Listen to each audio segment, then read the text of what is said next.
અઘરામાં અઘરું દુનિયાનું કામ હોય ને તો આ છે ડેલી બ્લોગ કરવા. 2-3 દિવસના ગેપ પછી આપણે બ્લોગ સ્ટાર્ટ કર્યો છે. બાળપણની આ મોજ છે ને કંઈક અલગ હતી યાર.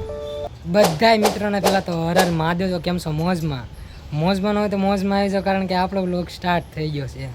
તો 2-3 દિવસના ગેપ પછી આપણે બ્લોગ સ્ટાર્ટ કર્યો છે. ગેપ પડવાનું લાંબુ તો કાંઈ બીજું કાંઈ કારણ નથી, પણ એમાં એવું છે કે શરીર પણ થાકે ને, એમાં હમણાંથી કાંઈ ટાઈમ નથી મળતો. કન્ટિન્યુ કામ હાલે છે ને એવું બધું છે. રવિવાર રજા નથી રાખતો ને એવું બધું ઘણું બધું છે યાર. આ એક પર્સનલ જિંદગી તો નથી હોતી ને, સાઈડમાં બીજી પણ હોય છે ને, કારણ કે મહિને આપણે પૈસા કમાવા જરૂરી છે, કારણ કે હપ્તા પણ ચાલુ હોય ને. જસ મસ્તી કરું છું, પૈસા કમાવા બહુ જરૂરી છે. આ મારું સાઈડનું કામ છે, એવું તો છે નહીં કે મારું કામ છોડીને હું હાથ કરું વિડીયોનું. એના કારણે ટાઈમ નથી મળતો, એટલે ક્યારેક આમ તેમ થઈ જાય. ડેલી બ્લોગ બનાવવા બહુ અઘરામાં અઘરું દુનિયાનું કામ હોય ને તો આ છે ડેલી બ્લોગ કરવા. છતાં પણ આપણે ટ્રાય કરવી છે ડેલી કરવી, પણ ક્યારેક નથી ભેગું થતું એવું છે. અને વરસાદનો માહોલ તો કાંઈક એવો છે ને, ક્યારે આવે ને ક્યારેક વહી જાય, ખબર જ નથી રહેતી. થોડોક આવે ને પાછો વહી જાય, પાછો સાંજે ઘડીક આવે ને વહી જાય. આમ પરફેક્ટ વરસાદ તો આમ કેવી ને કે આવતો જ નથી. જ્યાં નથી જરૂર ત્યાં આવે છે, જરૂર છે ત્યાં નથી આવતો.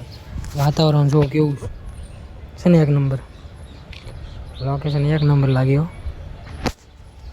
મસ્ત લાગે. આજ છે ને ઓફિસેથી વહેલા આવી ગયા છું. હવે જોઈએ આજ આપણે શું કરવી, કારણ કે 3-4 દિવસનો ગેપ પડ્યો ને, આજ મજા નથી આવતી. આ જોઈને કોઈને કાંઈ યાદ આવતું હોય તો કમેન્ટ કરો. બધી નાનપણની યાદો છે, તો ધ્યાન મારું ગયું. બાળપણની આ મોજ છે ને કંઈક અલગ હતી યાર, સિરિયસલી. જોકે અત્યારના ટાઈમે તો આવું બધું રહ્યું નથી, ડિજિટલ જમાનો થઈ ગયો છે. એટલે જે અત્યારનું બધાના બાળપણ છે ને એ અલગ જ છે. મોબાઈલમાં ને એમાં જ વ્યસ્ત છે બધાના બાળપણ. અને અમારા બાળપણ આમાં હતા, આમાં લાઇટ લગાડવી ને હાલને રાતે નીકળવું ને, એમ કહેવાય ને હરખ જ અલગ હોય એમ રાતે લઈને નીકળવામાં. જો અત્યારે હાથ આ ખરાબ થાય ન ગમે, પહેલાં આવું બધું કાંઈ જોતા નહીં, અત્યારે ન ગમે. ફરક આટલો છે, નાનપણમાં હાથ બગડે ને તો મજા આવતી હતી, અને અત્યારે મજા નથી આવતી.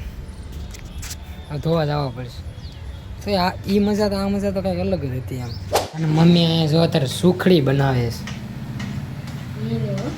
હા મમ્મી ઘી નાખ્યું તમે? મને લાગ્યું તેલ છે.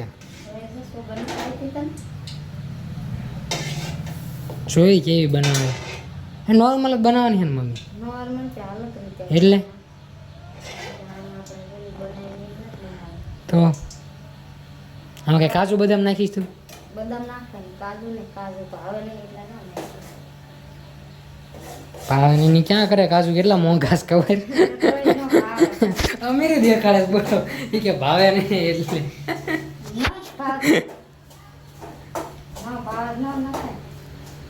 મમ્મી ને નથી ભાવતા એવું છે. હા ભાવ્યું ને એવું ન ગમે. બદામ ભાવે. બની ગઈ એમ ને?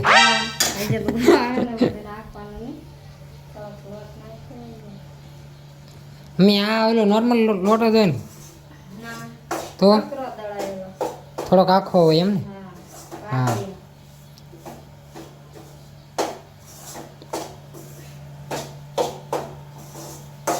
એ આમાં મમ્મી બીજું ઘણી વાર લાગે એમાં યાર.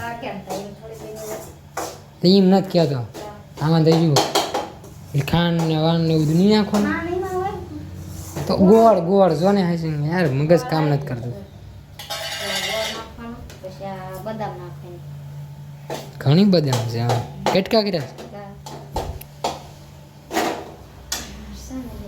હવે મમ્મી? સુગંધ આવી. હા ભાઈઓને સરપ્રાઈઝ આપવાનું છે ને, તો બનાવવાની એમ મજા આવે. મમ્મી આવું અલગ અલગ કરવી ને ગોંદ. મમ્મી ના ના એ બધું રહેવા દે. ના ના એમાં 2 ભાગ પાડે, તારું અલગ કર્યા એ નો મજા આવે. એ અલગ આવે અને આ અલગ છે, પણ એ અલગ સુખડી કહેવાય. એ મમ્મી અલગ જ સુખડી કહેવાય, એક ગોંદર વાળી. કોઈ નથી નાખવું, એ મોઢામાં કટકટ થયા કરે, નો મજા આવે. આ નોર્મલ બનાવીને પાયુને પૂછીશ ને તો એ તને એમ જ કહે છે એ અલગ કરતા રહે. ગોળ નાખીને ખાઈ લે. હા પણ એને અલગ બનાવાય હું એમ કહું છું. સારું તો હાલ અલગ બનાવીશું. જો ગેસ છે ને ધીમો કરે છું. ધીમા ધીમા દાદા ને બચત કરે એમ ચોખ્ખું કે ને એવું તું હા વીઆઈપી બની જાજો અને 3-4 દિવસ પછી તમે વ્લોગમાં આવો છો. તમે લેતા હોય તો ક્યાં છે તમે બીજી તે એટલા કામ બીજી માણા થાય મમ્મી. તો હાલ બનાવીને થાય ચાલ.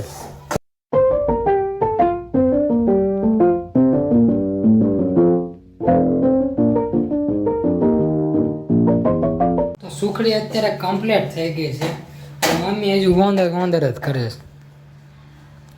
જો કેટલું ઘી હોય તું આમ જો મમ્મી હા આમ ન હોય પછી ચાર નાખો મને ન ભાવે એ લસપસ એનો જ ભાવ મજા આવે ને યાર. ચાર નાખો આટલું બધું ઘી તને મમ્મી કદર નથી ઘીની. તો એમાં જાજુ હોય તો સરખું બોલું થાય કંઈ થોડોક થોડું સ્વાટી જાય ડાયજી જાય તારો હાથ ભારે આમ જોવા કરી ઘી કાંઈ એટલું બધું હોય.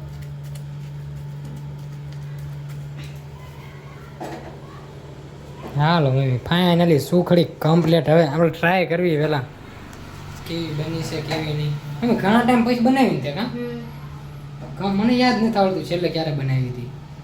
જોઈ કેવી બની આમ જો બચત બચત કર્યો. બચે જ નહીં આમ ભાવે નહીં પછી એવું બહુ રસપસ છે જો વાટકી ભરે એમ જો. વધારે પડે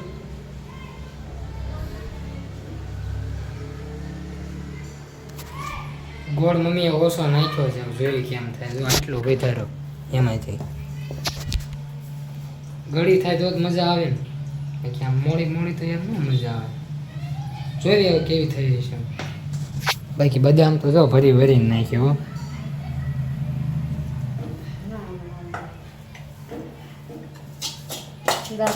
જોવામાં લાગે મસ્ત. ખાવામાં મસ્ત જ લાગે કઈ જોવામાં લાગે એવું ખરું હવે ટેસ્ટ કરવી લાય મને કહી દે મને આવડે આવું બધું મમ્મી આવડે તો મેં કે નહીં આવડે મસ્ત લાગે હો મમ્મી. આ જો દેખાવમાં લાલ ટાઈપ લાગે છે એનો મતલબ શું છે ખબર છે? વધારે લોટ શેકાઈ ગયો. ના એટલો શેકવાનો હોય જ તે ને હાવ ન શેકે આમ લાલ બહુ લાલ નથી થઈ ગયું તું જો ને એવું બેટકા પાડી દીધા. કમ્પ્લીટ કામકાજ થઈ ગયું. આવાના હું ચમચે ખાવાનું હા ચમચે હવે પછી કડક થાય ને ગરમ થોડું કડક થાય હાલો તો વાટ જોઈ.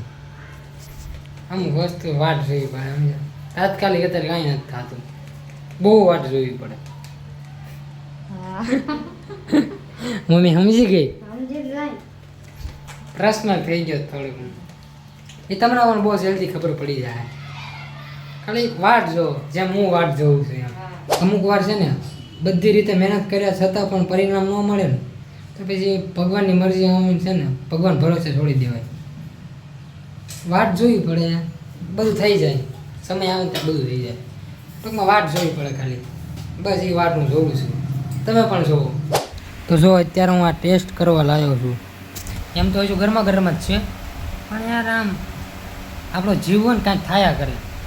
ફટાફટ ખાઈ લઉં એમ થાય એટલે ટેસ્ટ કરી દઉં. એમ તો ગરમ જ છે બહુ ગરમ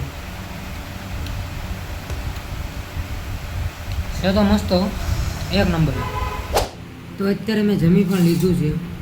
મેં હું બધાયું અને તારે તો સુખડી મમ્મી સુખડી આ ઘટકા કરી નહીં હતી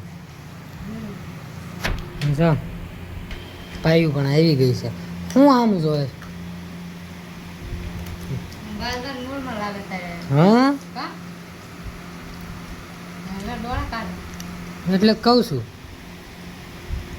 આમાં છે ને બદામ વેસ્ટ ગઈ. એનું કારણ શું છે ખબર છે? એટલી કડક થઈ ગઈ ને એવી કડક જ બનાવી હતી. માથું ફૂટી રહ્યા કડક જ રાખવાની હતી. હે ને તો જ મજા આવે ને મમ્મી તને હે ને થઈ ગઈ એમ નથી કહેતી એનું કારણ શું હોય ગોળ વધારે વેળો થઈ ગયો બળી ગયો. એવું આ માથું કોકને માર્યું હોય ને તો માથું ફૂટી જાય એટલી કડક છે જયતું મારું. ઠીક હવે મને હું કામ મારતું મજા આવે કકડી કકડી ખાવાની. હે ને મજા આવે પછી એમ જ હોય ને મમ્મી મજા આવે કાંઈક તો કેવું કે નહીં એમ અલગ રીતે એમ બનાવી. તો મસ્ત જ બનાવી છે એમાં કંઈ વાંધો નથી પણ કડક થઈ ગઈ વધારે જો મમ્મી અત્યારે ફોન ગુણ લાઈટ ગઈ હા લાઈટ તો ચાલુ છે તો મમ્મી અત્યારે ફોન ગુમડે છે ને પાયું છો નાટક કરે હો. હા એટલે આ જો નાટક કરે અત્યારે સુધી જાગતી હતી હમણાં રાખતી પણ મજા બગડી ગઈ પાછી. હોઈ ગઈ. હોઈ ગઈ આમાં ડેલી બ્લોગ ક્યાં કરવો તમે વિચારો થાય ડેલી બ્લોગ ન થાય કારણ કે 1 લાખ કેટલું કરવું એમ મેં કોઈ રાખતું હોય. હા એના કારણે ડેલી બ્લોગ ન થાય પણ ક્યારેક ક્યારેક થાય એમ અને હવે તો વાર તહેવાર બધા ઘણા આવશે એટલે બ્લોગ આયા કરશે તમે સબસ્ક્રાઈબ કરવાનું ન ભૂલતા બાકી મળ્યું નેક્સ્ટ વિડીયોમાં ત્યાં સુધી બધાને અમારા હર હર મહાદેવ Unstoppable.